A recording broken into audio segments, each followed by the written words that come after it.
Good morning, everyone. Cindy McChesney here, author of 3 books about panel quilts. But what I really want to talk to you about today are how to use panel patterns that you might have, but maybe you couldn't get the panel that it was designed for. That really shouldn't matter because a good pattern will give you all the information you need to just simply insert a different panel into the space provided. So this little design called Holly Jolly by Golly was done for a David Gauchet panel for Benartex about 1.5 years ago. And I love the panel, but I know that sometimes panels disappear before you get around to actually using the pattern. So what I want to talk about today is how can I use that panel pattern for a different panel. So what I did was to create this exact same quilt and again just used a different panel.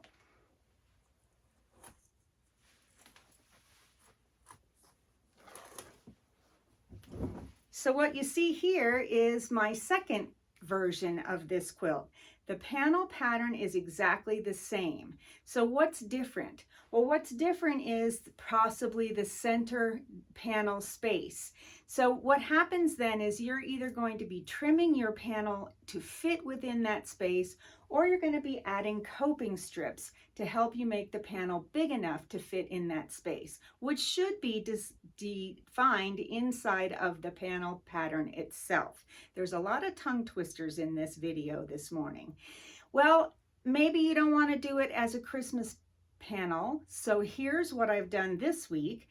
I decided to use this exact same panel pattern, and I used a completely different panel in the center.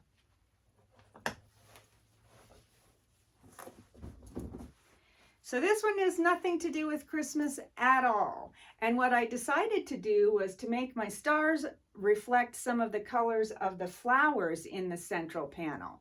And another little trick that I'd like to share with you is that if you're doing coping strips, maybe you want it to look like a border. So you have done it with an alternate color, something that'll really pop out. But if you don't want everyone to know that you did use coping strips, if you make your coping strips the same color as your background fabric, they disappear.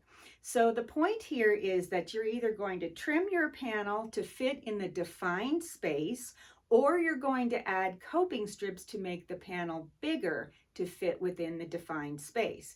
And this looks quite a bit different than those 2 Christmas quilts, but the pattern still works. And that's what I want you all to be aware of. You can still use those patterns that you have in your stash. It just doesn't have to be the same panel. Mix up the colors, do something a little bit different with it.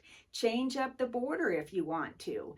But the whole idea here is I like this pattern, and so I want to be able to use it with other panels, and hence this is what I've done here. I hope that that will be helpful for you in the future. And as always, please follow my YouTube channel and subscribe to my newsletter. All kinds of hints in there every month. That would be found at cedarridgequilting.com. And be sure to check out my 3 panel books, Fun with Panels, Playful Panel Quilts, and my newest book, Quilt Panel Magic. Thanks so much for watching today, and until next time, create some fun.